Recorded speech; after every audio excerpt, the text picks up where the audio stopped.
Hare Krishna, Radhe Radhe. Welcome to my channel. आशा करती हूँ आप अच्छे होंगे, स्वस्थ होंगे और मंगल में होंगे। आज मैं इस वीडियो में आपके लिए लेकर आई हूँ साल का पहला शनिवार व्रत कथा। बहुत ही सुंदर है, पावन पवित्र फलकारी है। बड़े मन भाव से सुनिएगा। हमारे शनि देवता न्याय के देवता हैं। अब वो जो हम कर्म करते हैं, सच्चे मन से मेहनत करते हैं, तो वो हमें हमारे कर्मों का फल अवश्य दिलाते हैं, अवश्य देते हैं और हमारे साथ कभी अन्याय नहीं होने देते। हमेशा सच्चे, ईमानदार और मेहनती लोगों के साथ शनि देवता हमेशा खड़े रहते हैं। तो आइए सुनते हैं शनिवार व्रत कथा। बोलो शनिदेव महाराज जी की जय, वृंदावन बिहारी लाल की जय। जो लोग भगवान विष्णु, माता लक्ष्मी जी की पूजा आराधना करते हैं, भगवान कृष्ण भगवान को बहुत अच्छे से सिमरन करते हैं उनका नाम, तो शनि देवता के इष्ट देव भगवान विष्णु हैं। और जो भगवान विष्णु की पूजा करता है, अच्छे सच्चे मन से, दिल से नाम जाप करता है, तो शनि देवता उनकी रक्षा स्वयं करते हैं और उनको कभी कष्ट नहीं देते। इसलिए आइए सुनते हैं शनिवार व्रत कथा। बड़े मन भाव से सुनिएगा। बोलो शनि देवता की जय, वृंदावन बिहारी लाल की जय, भगवान विष्णु, माता लक्ष्मी जी की जय। शनिवार के दिन व्रत करने से शनि ग्रह का दोष समाप्त हो जाता है।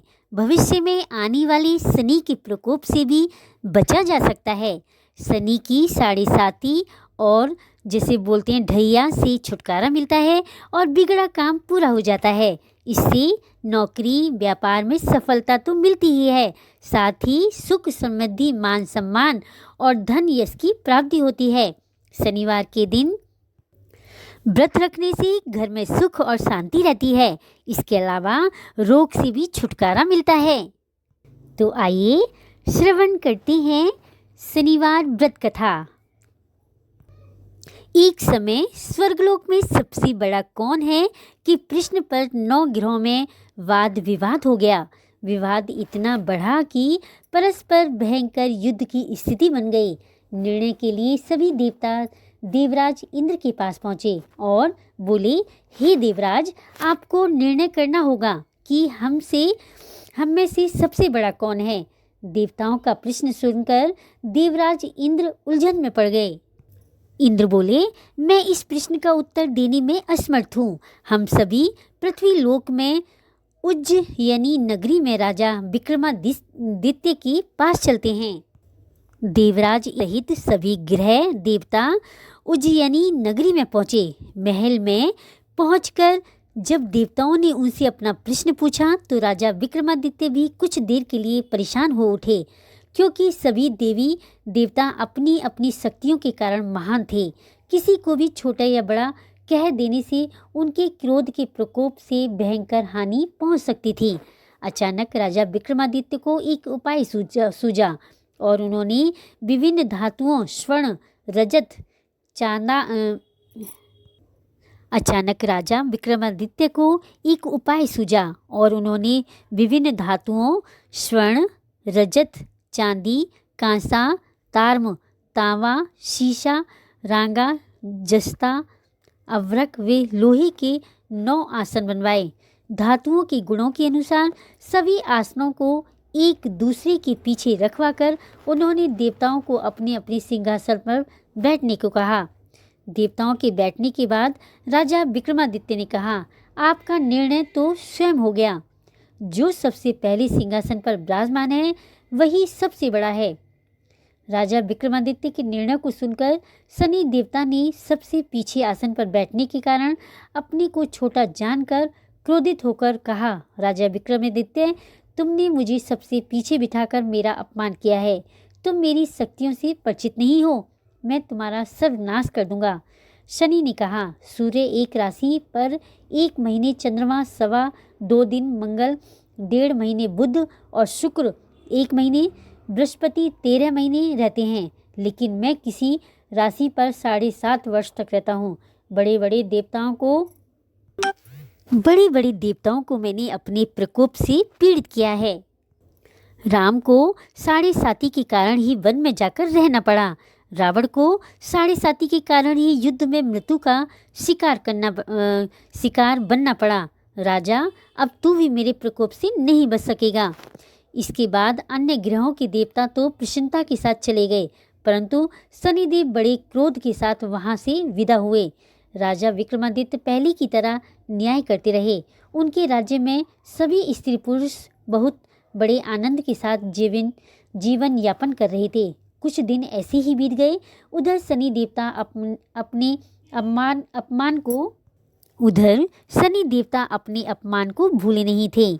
विक्रमादित्य से बदला लेने के लिए एक दिन शनि देवता ने घोड़े के व्यापारी का रूप धारण किया और बहुत से घोड़ों के साथ उज्जयिनी नगरी पहुंचे। राजा विक्रमादित्य ने राज्य में किसी घोड़े के व्यापारी के आने का समाचार सुना तो अपने अश्वपाल को कुछ घोड़े खरीदने के लिए भेजा। घोड़े बहुत कीमती थे। अश्वपाल ने जब वापस लौटकर इस संबंध में बताया तो राजा विक्रमादित्य ने स्वयं आकर एक सुंदर व शक्तिशाली घोड़े को पसंद किया। घोड़े की चाल देखने के लिए राजा उस घोड़े पर सवार हुए तो वह घोड़ा बिजली की तरह दौड़ता हुआ घोड़ा राजा को दूर तक एक जंगल में ले गया और फिर राजा को वहां गिराकर जंगल में कहीं गायब हो गया। राजा अपने नगर को लौटने के लिए जंगल में भटकने लगा, लेकिन उन्हें लौटने का कोई रास्ता नहीं मिला। राजा को भूख प्यास लगाई। बहुत घूमने पर उसे एक चरवाहा मिला। राजा ने उससे पानी मांगा। पानी पीकर राजा ने उस चरवाहे को अपनी अंगूठी दे दी। फिर उससे रास्ता पूछकर वह जंगल से निकलकर पास के नगर में पहुंचा। राजा ने एक सेठ की दुकान पर बैठकर कुछ देर आराम किया। उस सेठ ने राजा से बातचीत की तो राजा ने उसे बताया कि मैं उज्जयिनी नगरी से आया हूँ। राजा के कुछ देर दुकान पर बैठने से सेठ जी की बहुत बिक्री हुई। सेठ के राजा को बहुत भाग्यवान समझा और खुश होकर उसे अपने घर भोजन के लिए ले गया। सेठ के घर में सोने की एक हार खूंटी पर टंगा था। राजा को उस कमरे में छोड़कर सेठ कुछ देर के लिए बाहर गया। तभी एक आश्चर्यजनक घटना घटी। राजा के देखते देखते सोने के उस हार को खूंटी निगल गई। सेठ ने कमरे में लौटकर हार को गायब देखा तो चोरी का संदेह राजा पर किया, क्योंकि उस कमरे में राजा ही अकेला बैठा था। सेठ ने अपने नौकरों से कहा कि इस परदेसी को रस्सियों से बांधकर नगर के राजा के पास ले चलो। राजा ने विक्रमादित्य से हार के बारे में पूछा तो उसने बताया कि उसके देखते ही देखते खूंटी ने हार को निगल लिया था।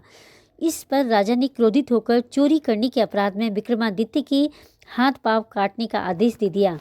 राजा विक्रमादित्य के हाथ और पांव काटकर उसे नगर की सड़क पर छोड़ दिया गया। कुछ दिन बाद एक तेली उसे उठाकर अपने घर ले गया और उसे अपने कोलू पर बिठा दिया। राजा आवाज़ देकर बैलों को हाँकता रहा। इस तरह तेली का बैल चलता रहा और राजा को भोजन मिलता रहा। शनि के प्रकोप की साढ़े साती पूरी होने पर वर्षा ऋतु प्रारंभ हुई। शनि के प्रकोप से साढ़े साती पूरी होने पर वर्षा ऋतु प्रारंभ हुई।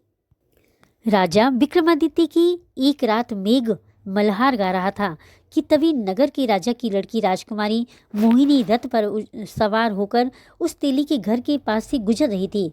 उसने मेघ मल्हार सुना तो उसे बहुत पसंद लगा और दासी को भेजकर गाने वाली को बुला लाने को कहा।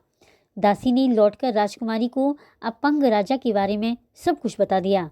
राजकुमारी उसके मेघ मल्हार से बहुत मोहित हुई, अतः उसने सब कुछ जानकर भी अपंग राजा से विवाह करने का निश्चय कर लिया। राजकुमारी ने अपने माता पिता से जब यह बात कही तो वे हैरान रह गए।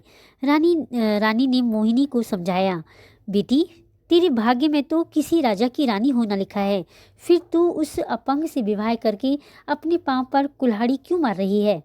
राजकुमारी ने अपनी जिद नहीं छोड़ी। अपनी जिद पूरी कराने के लिए उसने भोजन करना छोड़ दिया और प्राण त्याग देने का निश्चय कर लिया। आखिर राजा रानी को विवश होकर अपंग विक्रमादित्य से राजकुमारी का विवाह करना पड़ा। विवाह के बाद राजा विक्रमादित्य और राजकुमारी तेली के घर में रहने लगे। उसी रात स्वप्न में शनिदेव ने राजा से कहा, राजा तुमने मेरा प्रकोप देख लिया। मैंने तुम्हें अपने अपमान का दंड दिया है। राजा ने शनिदेव से क्षमा करने को कहा और प्रार्थना की कि हे शनिदेव, आपने जितना दुख मुझे दिया है अन्य किसी को न देना। शनिदेव ने कुछ सोचकर कहा, राजा, मैं तुम्हारी प्रार्थना स्वीकार करता हूँ। जो कोई स्त्री पुरुष मेरी पूजा करेगा, शनिवार को व्रत करके मेरी व्रत कथा सुनेगा, उस पर मेरी अनुकंपा बनी रहेगी। प्रातःकाल राजा विक्रमादित्य की नींद खुली तो उसने अपने हाथ पांव देखकर राजा को बहुत खुशी हुई। उसने मन ही मन शनिदेव को प्रणाम किया। राजकुमारी भी राजा के हाथ पांव सही सलामत देखकर आश्चर्य में डूब गई। तब राजा विक्रमादित्य ने अपना परिचय देते हुए शनिदेव के प्रकोप की सारी कहानी सुनाई। सेठ को जब इस बात का पता चला तो दौड़ता हुआ तेली के घर पहुंचा और राजा के चरणों में गिरकर क्षमा मांगने लगा। राजा ने उसे क्षमा कर दिया, क्योंकि यह सब तो शनिदेव के प्रकोप के कारण हुआ था। सेठ राजा को अपने घर ले गया और उसे भोजन कराया। भोजन कराते समय वहाँ एक आश्चर्यजनक घटना घटी। सबके देखते ही देखते उस खूंटी ने हार को उगल दिया। सेठ जी ने भी अपनी बेटी का विवाह भी राजा के साथ कर दिया और बहुत सी स्वर्ण आभूषण, धन आदि देकर राजा को विदा किया। राजा विक्रमादित्य राजकुमारी मोहिनी और सेठ की बेटी के साथ उज्जैयनी पहुँचे तो नगरवासियों ने हर्ष से उनका स्वागत किया। अगले दिन राजा विक्रमादित्य ने पूरे राज्य में घोषणा कराई कि शनिदेव सब देवों में सर्वश्रेष्ठ हैं। प्रत्येक स्त्री पुरुष शनिवार को उनका व्रत करें तथा व्रत कथा अवश्य सुनें। राजा विक्रमादित्य की घोषणा से शनिदेव बहुत प्रसन्न हुए। शनिवार का व्रत करने से और व्रत कथा सुनने के कारण सभी लोगों की मनोकामना शनिदेव की अनुकंपा से पूरी होने लगी। सभी लोग आनंद पूर्वक रहने लगे। तो प्रेम से एक जयकारा लगा दीजिए। बोली शनि देवता की जय, वृंदावन बिहारी लाल की जय, लक्ष्मी नारायण भगवान की जय। अगर कथा अच्छी लगी हो तो लाइक करें, कमेंट करें, मीनूस लाइफ स्टाइल को सब्सक्राइब करें। हे शनि देवता, हे मेरी बाकी बिहारी, अगर कथा अधूरी हो तो पूरी करना, पूरी हो तो मान रखना, कहने सुनने वाली सभी की मनोकामना पूर्ण करना। अगर आपको कथा अच्छी लगी हो तो ज़्यादा से ज़्यादा अपने फ्रेंड्स में शेयर करें और मीनूस लाइफ स्टाइल को सब्सक्राइब करना ना भूलें। हरे कृष्णा, राधे राधे।